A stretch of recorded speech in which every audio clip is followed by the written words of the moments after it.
महाभारताच्या पूर्वार्धातला एक सर्वतोपरिचित प्रसंग आहे। गुरु द्रोणाचार्य आपल्या शिष्यांची धनुर्विद्येची परीक्षा घेत असतात। समोरच्या झाडावर बसलेल्या पक्ष्याचा डोळा हे लक्ष्य असतं। एकामागून एका शिष्याला ते विचारतात, तुला काय दिसतं? शिष्य समोर दिसणाऱ्या दृश्याचं, झाडाचं, पक्ष्याचं वर्णन करतात। द्रोणाचार्य त्यापैकी कोणालाच लक्ष्यभेद करण्याची परवानगी देत नाहीत।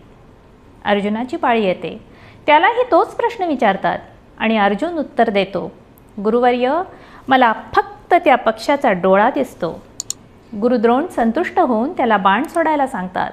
अर्जुन अचूक लक्ष्यभेद करतो आणि त्याच्या एकाग्रतेची वाखाणणी होते। पण या प्रसंगाचा एक उत्तरार्धही आहे। द्रोणाचार्यांनी डावललेल्या परंतु धनुर्विद्येत तेवढेच कौशल्य प्राप्त केलेल्या कर्णाला द्रोणाचार्यांचा पुत्र अश्वत्थामा हा वृत्तांत सांगतो आणि विचारतो की बाबांच्या प्रश्नाचं तू काय उत्तर दिलं असतंस? तेव्हा कर्णाचं उत्तर त्याच्याच शब्दात ऐकूया। मी थोडा वेळ थांबलो। मनानंच मी त्या दगडी चौथऱ्यावर आहे असं समजून वीरासन घातलं। डोळ्यासमोरच्या त्या पक्षाच्या डोळ्यावर दृष्टी अचल ठेवली। मी त्याला म्हणालो, अश्वत्थामा, मी असतो तर म्हणालो असतो की मला काहीच दिसत नाही, कारण लक्ष्य समोर असलं की कर्ण हा कर्ण उरतच नाही, त्याच्या सर्वांगाचा बाण होतो। नुसता बाणच नाही, बाणाचं टोक ने लक्ष्याचा छेदबिंदू। मी म्हणालो असतो, माझ्या टोकदार शरीराला एक तिळा एवढी जागा समोर चिकटली आहे। त्याच रात्री आपला धाकटा भाऊ शोण याच्या समक्ष कर्ण त्याहीपेक्षा कठीण लक्ष्यभेद करून दाखवतो। कर्णाचं धनुर्विद्येतील कौशल्य आणि त्याचा प्रचंड आत्मविश्वास अत्यंत परिणामकारक रीतीने वर्णन करणारा हा प्रसंग आहे मृत्युंजय या कादंबरीतला। आज ग्रंथयात्रेच्या 68व्या भागात आपण शिवाजी सावंत लिखित या कादंबरीचा वेध घेणार आहोत। शिवाजी सावंत यांचा जन्म 1940 साली कोल्हापूर जिल्ह्यातील आजरा या गावी झाला। आजऱ्यातच शालेय शिक्षण पूर्ण करून त्यांनी कोल्हापुरात BA ला प्रवेश घेतला, परंतु एका वर्षानंतर पदवीचा अभ्यासक्रम सोडून त्यांनी वाणिज्य शाखेतून पदविका घेतली। त्यानंतर कोल्हापूरच्या राजाराम प्रशालेत त्यांनी 12 वर्ष अध्यापन केलं। पुढे पुण्यात महाराष्ट्र शासनाच्या लोकशिक्षण या मासिकाचे ते संपादक झाले। कर्णाच्या जीवनावर आधारित मृत्युंजय, श्रीकृष्णाच्या जीवनावर आधारित युगंधर आणि संभाजी महाराजांच्या जीवनावर आधारित छावा या त्यांच्या कादंबऱ्या विलक्षण लोकप्रिय ठरल्या। भारतीय मिथकांचा आणि इतिहासाचा आधार घेऊन मानवी जीवनातील आत्मिक शक्तींचा त्यांनी आपल्या कादंबऱ्यातून पुरस्कार केला। याशिवाय त्यांनी ललित निबंध आणि व्यक्तिचित्रेही लिहिली। 1967 साली प्रसिद्ध झालेल्या मृत्युंजय या कादंबरीत कर्णाच्या अंतरंगात शिरून त्याच्या मनोविश्वाचा शोध घेण्याचा प्रगल्भ प्रयत्न सावंतांनी केला आहे। महाभारताच्या विराट विश्वातून कर्णाला, त्याच्या दुःखी यातनामय आयुष्याला त्याच्या अनेक संदर्भांसह वेगळे करून त्यांनी त्याची प्रतिमा साकारली आहे। कादंबरीची सुरुवात कर्णाच्या निवेदनातून होते। गंगेच्या काठावर वसलेल्या चंपानगरीत गेलेलं त्याचं स्वच्छंदी बालपण, त्याला हळूहळू होऊ लागलेली स्वतःच्या सामर्थ्याची जाणीव आणि त्यामुळे बेचैन झालेलं त्याचं मन, त्याचं हस्तिनापुरात आगमन आणि द्रोणाचार्यांकडून झालेली अवहेलना, हे सगळं सावंत इतक्या तपशिलानिशी वर्णन करतात की आपण प्रत्यक्ष आपल्या डोळ्यांसमोर कर्णाची जडणघडण होताना पाहतो आहोत असं आपल्याला वाटू लागतं। कर्णाच्या आयुष्याला कायमची कलाटणी देणारा युद्धकलेतील स्पर्धांचा दिवस उजाडतो। कौरव पांडवांचं शिक्षण पूर्ण झाल्याने त्यांच्या कौशल्याचे प्रदर्शन करण्यासाठी द्रोणाचार्य स्पर्धा आयोजित करतात। साक्षात सूर्याला गुरु मानून शस्त्र साधना करणारा आणि त्यात प्रावीण्य मिळवलेला कर्ण देखील स्पर्धेत भाग घेण्यास आसुसलेला असतो। पण नेमके त्याच दिवशी त्याच्या पुढील भवितव्याचे सूचक असे अपशकुन त्याला अनुभवास येतात। कर्णाच्या पराक्रमाला खीळ घालणाऱ्या त्याच्या आयुष्यातील परिस्थितीमुळे होणारी त्याच्या मनाची तगमग वर्णन करताना सावंत लिहितात, मनाच्या घायाळ भुजंगाला शंकांच्या असंख्य मुंग्यांनी कडकडून डसायला सुरुवात केली। का काळी पडली आहेत माझी कुंडलं आज? का ढगाळलं आहे आज आकाश? कोणत्या महान विनाशाची ही निशाणी आहे? कोणत्या विषवृक्षाचं बीज आज लावलं जाणार आहे? या कर्णाचं काय होणार आहे? कशाला मिळाली आहेत ही कुंडलं? अशी तेजोभंग करणारी परिस्थिती आयुष्यात पुन्हा पुन्हा येऊन देखील कर्ण त्याच्या आत्मिक तेजाने तळपत राहतो. स्पर्धेत विजयी घोषित केलेल्या अर्जुनाला आव्हान देऊन कर्ण पटांगणावर प्रवेश करतो. कुरु राज्य परिवारासमोर आणि तिथे जमलेल्या हस्तिनापुरातील समस्त जनतेसमोर स्वतःची पात्रता सिद्ध करण्याचा हा निर्णायक क्षण असतो. त्याच्या मनस्थितीचं सावंतांनी केलेलं वर्णन हे एका अर्थाने कर्णाच्या तेजपुंज व्यक्तिमत्वाचंच वर्णन आहे. आता कर्ण नव्हता. तो लोखंडाचा तप्त रस नव्हता, विजेचा लोळ नव्हता, तो शोणाचा भाऊ नव्हता, अश्वत्थाम्याचा मित्र नव्हता, कोणाचा पुत्र नव्हता. या स्पर्धेत भाग घेणारा तो एक हस्तिनापुरातील वीरही नव्हता. अर्जुन आणि गुरु द्रोण यांना आपला पराक्रम दाखवण्याची संधी पाहणारा एक अतृप्त शिष्यही नव्हता. तो कुठं आहे तेच त्याला माहीत नव्हतं. माहीत व्हावं असं त्याला वाटत नव्हतं, कारण आता तो सूर्यदेवांचा एक प्रकाशमान किरण होता. गतिमान आणि तप्त असा किरण, धरतीला चिरणारा किरण. आता त्याला समोरचे हजारो जन दिसत नव्हते. आता त्याला कानातील धडधड ऐकू येत नव्हती. आता त्याला टाळ्यांचा पाऊस ऐकू येत नव्हता. आपलं शरीर उकळलेलं आहे म्हणून तो अस्वस्थ होत नव्हता, कारण तो म्हणजे केवळ प्रकाशाचा किरण होता. असीम, अमित आणि अनंत प्रकाशाशी जोडलेला किरण, स्वतःचं स्वतंत्र अस्तित्व नसलेला किरण, त्रिभुवनात स्वैर संचार करणारा किरण, जगाचे डोळे दिपवणारा किरण, अंधाराचं पोट चिरणारा किरण, नुसता किरण, प्रकाशाचा किरण. ही कादंबरी अनेक पात्रमुखी आहे. कर्ण, कुंती, दुर्योधन, कर्णाची पत्नी वृषाली, शोण आणि श्रीकृष्ण यांच्या स्वगतातून कादंबरीचे कथानक पुढे सरकत राहते. दुर्योधनाच्या दिखाऊ प्रेमात गुरफटत जाणारा, पांडवांच्या प्रती मनात असणारा द्वेष तीव्र करत जाणारा आणि परिस्थितीच्या प्रतिकूलतेमुळे स्वतःचे तेजपुंज अस्तित्व नीती अनितीच्या जाळ्यातून वाचवू न शकणारा कर्ण सावंत समर्थपणे उभा करतात. कर्णाच्या जीवनातील घटना जरी सर्वपरिचित असल्या तरी त्याचं धगधगतं अंतःकरण उलगडून दाखवण्यात सावंत यशस्वी होतात. दुर्योधनाने त्याला अंगदेशाचा राजा घोषित केल्यावर देखील कर्ण विचार करतो आणि म्हणूनच आपत्तीच्या वेळी मित्राला सहाय्य करतो तोच खरा मित्र या एकाच विचारानं मी त्याचा अंगदेश स्वीकारला होता. सारथ्याचा पुत्र अशी सहस्रमुखातून बाहेर पडलेली रसरशीत तप्त लोहपुष्प ज्या सिंहासनावर खच्चून भरली होती त्याच सिंहासनावर मनाचा निर्धार करून मी बळेच बसलो होतो. केवळ राज्यलोभाच्या आशेनं नाही, कारण अगोदर ज्या सर्वांनी माझी छीथू केली त्यांच्याकडून नंतर एका स्वतंत्र देशाचा राजा म्हणून घेताना माझ्या मनाला ज्या असंख्य यातना झाल्या आहेत त्या केवळ माझ्या मलाच माहीत आहेत. गेल्या कित्येक रात्री मी माझ्या भविष्यात आहे तरी काय या तळमळीत काढल्या आहेत. केवळ एकच एक विचार गोमाशीनं कुत्र्याचा करावा तसा एकसारखा माझा पाठपुरावा करीत होता. मी सूतपुत्र आहे तर मग मला सूतपुत्र या शब्दाचा इतका संताप का येतो? का मी स्वतःला सूतपुत्र म्हणून धन्य मानित नाही? कुणीतरी सूतपुत्र म्हणताच माझ्या अंगातील रक्ताचे कण उधळलेल्या रानघोड्यासारखे का धावू लागावेत? मन म्हणजे आहे तरी काय? ते उलट सुलट विचारांचं भयंकर वादळ माझ्या देहात का निर्माण करीत आहे? काहीच उत्तर सापडत नव्हतं आणि कधीच ते सापडणार नव्हतं.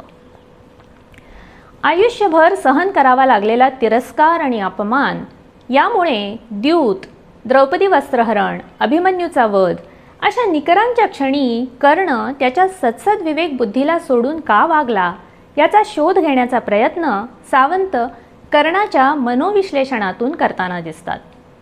ही कादंबरी लिहिण्यापूर्वी सावंतांनी महाभारताचा गाढा अभ्यास केला होता. विशेषतः कादंबरीच्या प्रस्तावनेत ते हिंदीतील केदारनाथ मिश्र यांचे कर्ण आणि रामधारी सिंह दिनकर यांचे रश्मिरथी या 2 खंडकाव्यांचा कृतज्ञतापूर्वक उल्लेख करतात. या कादंबरीतील युद्धांची वर्णनं तर केवळ अप्रतिम आहेत. द्रौपदी स्वयंवरात झालेलं युद्ध, चित्ररथ गंधर्वाबरोबर झालेलं युद्ध, कौरवांनी विराटाच्या गायी पळवल्यावर झालेलं युद्ध, कर्णाचा दिग्विजय आणि अर्थात शेवटचं महायुद्ध यातील प्रत्येक वर्णन वैशिष्ट्यपूर्ण आणि भयचकित करणारं आहे. कादंबरीच्या लेखनापूर्वी सावंतांनी थेट कुरुक्षेत्रावर मुक्काम ठोकला होता. मृत्युंजय कादंबरीला भारतीय ज्ञानपीठाच्या मूर्तिदेवी पुरस्काराने सन्मानित करण्यात आले. बहुतेक भारतीय भाषात आणि इंग्रजीत तिचा अनुवाद झाला आहे.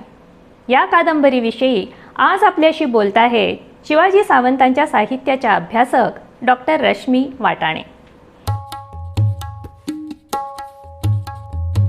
शिवाजी सावंतांनी मृत्युंजय या पौराणिक कादंबरीतून साकारलेली महारथी कर्णाची अमरगाथा आज 55 वर्षानंतरही वाचकांच्या मनावर अधिराज्य गाजवत आहे. कारण सावंतांनी कर्णाला एका देशनिष्ठ शास्त्रवृत्तीचे प्रतीक मानले आहे. मृत्युंजयची अर्पण पत्रिकात मातृभूमीच्या संरक्षणासाठी धारातीर्थ पडणाऱ्या शूरवीरांसंबंधीच्या आदराची, आत्मीयतेची आणि कृतज्ञतेची भावना दर्शवणारी आहे. मृत्युंजयमधून जसे कर्णाचे पूर्ण चरित्र पुढे आले आहे, तसेच महाभारताचे एक लघुरूपही साकार झाले आहे. महाभारताच्या युद्धात अनेक महारथी धारातीर्थी पडले, परंतु मृत्यूनंतरही मृत्युंजय ठरला तो म्हणजे महादानशूर कर्ण. मृत्युंजयच्या 9 प्रकरणात 6 स्वगते आली आहे. त्यापैकी 4 कर्णाची असून उर्वरित स्वगते कुंती, दुर्योधन, वृषाली, शोण व श्रीकृष्ण यांची आहे. परंतु त्यांचा केंद्रवर्ती आधार मात्र कर्ण हाच आहे. कर्णाच्या जन्मापासून मृत्यूपर्यंतच्या सर्व घटनांची गुंफण करताना सावंतांनी आपल्या कल्पनाशक्तीच्या आधारे कर्णाच्या जीवन कहाणीला भरीव आणि अर्थपूर्ण सौष्ठव प्राप्त करून दिले आहे. दानशूरपणा कशाला म्हटले जाते, संयम कसा असावा, मैत्री कशी जपावी आणि अहंकार व शक्तीचा गर्व कसा मोडावा, या सर्व प्रश्नांचे समर्पक उत्तर मृत्युंजय मधून मिळते. कर्ण हा वृषाली व सुप्रिया यांचा आदर्श पती आहे. मुलांवर प्रेम करणारा वत्सल पिता आहे. आपला भाऊ शोण याच्यावर जीवापाड प्रेम करणारा, आई वडिलांविषयी जिव्हाळा व आदर बाळगणारा पुत्र, वडीलधाऱ्यांचा मान राखणारा आदर्श तरुण, गुरुजनांविषयी कृतज्ञता व्यक्त करणारा शिष्य, मित्रांसाठी सर्वस्व अर्पण करणारा हितचिंतक, अशी कर्णाच्या व्यक्तित्वाची नानाविध रूपे मृत्युंजय मधून पुढे येतात. मृत्युंजय कादंबरीच्या आरंभीच कर्ण आज मला माझ्या आयुष्याचा तो भाता सर्वांसमोर स्पष्ट उघडा करायचा आहे असे सांगून आपल्या विषयीच्या गैरसमजाची, अन्यायाची जाणीव करून देतो. कर्णाच्या जीवनात माता, वचन आणि धर्म हे 3 सर्वश्रेष्ठ मानबिंदू आहेत. आपल्यापाशी जे नाही त्याचा पश्चाताप करण्यापेक्षा जे आहे त्यात आनंद मानून घेणे हा कर्णाच्या स्वभावाचा विशेष गुण मृत्युंजयमध्ये जाणवतो. आपण जी दुःख भोगली, उपेक्षा अनुभवली, ती दुःखे या भूमीवर कधीच आणि कोणत्याही रूपात कुणाच्याच वाट्याला येऊ नये अशी शेवटी तो इच्छा व्यक्त करतो. यातून आपल्या दुःखापेक्षाही इतरांच्या सुखाचा विचार करणारा कर्णाचा उदात्तपणा सहजच जाणवतो. मृत्युंजयचे आणखी वैशिष्ट्य म्हणजे ही कादंबरी इतर कादंबऱ्याप्रमाणे एकमुखी गोष्ट नाही, तर महाभारतातील विविध पात्रांच्या मुखातून उतरणारा कर्णाचा जीवनपट आहे. मृत्युंजयच्या वाङ्मयदृष्ट्या विचार करता यातील उपमा, प्रतिमा, प्रतीके, वाक्प्रचार, म्हणी, कल्पनारम्य भाषाशैली व त्यांचे शब्दसामर्थ्य लक्षवेधक ठरणारे आहे. उदाहरणार्थ, आई म्हणजे तर मायेचा विशाल सागरच होता, किंवा पतीशिवाय स्त्रीचं जीवन म्हणजे ज्योतीशिवाय वाल. नियंता हा जर एक चक रंगविणारा कुशल रंगारी असेल तर स्त्री त्यानं रंगवलेली सर्वश्रेष्ठ रंगाकृती म्हटली पाहिजे, इत्यादी प्रतिमा.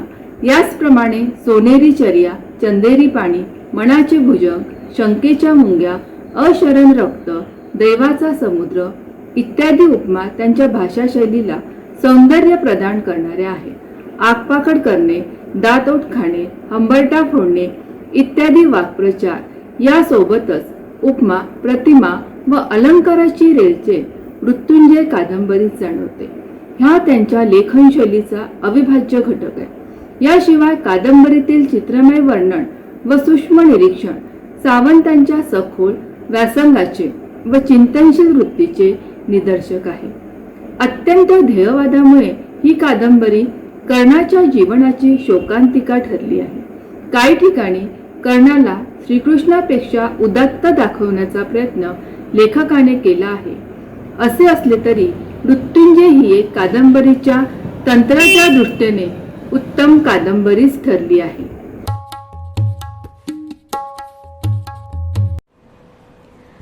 महाभारताच्या पारंपरिक कथनातून भारतीय मनात रुजलेले कर्णाविषयीचे अपसमज दूर करून मृत्युंजय कादंबरीत सावंत कर्णाच्या व्यक्तिरेखेला न्याय मिळवून देतात. या कादंबरीमुळे कर्णाचा खलनायकाकडून ते महानायकापर्यंत झालेला प्रवास हेच या कादंबरीचे खरे यश आहे. सूर्यासारखा तेजपुंज, महापराक्रमी, सर्वश्रेष्ठ धनुर्धर आणि मृत्यूशय्येवर असताना देखील याचकाला रिक्त हस्ते परत न पाठवणारा दानशूर कर्ण जेव्हा धारातीर्थी पडतो तेव्हा कृष्णाच्या निवेदनातून सावंत लिहितात, त्याची अंतिम इच्छा विचारण्याचं सर्व नैतिक उत्तरदायित्व आता केवळ एकट्या माझ्यावर येऊन पडलं होतं. केवळ एकट्या माझ्यावरच. झटकन मी पुढे झालो. त्याच्या पाळं तुटलेल्या कानांजवळ तोंड नेत हळूच पुटपुटलो, कौंतेया, तुझी अंतिम इच्छा. त्यानं झापडणारे निमुळते डोळे निर्धारानं पुन्हा उघडले. 2 अश्रुबिंदू त्याच्या डोळ्यात तरळलेले मला स्पष्ट दिसत होते. कसले होते ते? दुःखाचे? पश्चात्तापाचे? छे, धन्यतेचे, कृतार्थतेचे.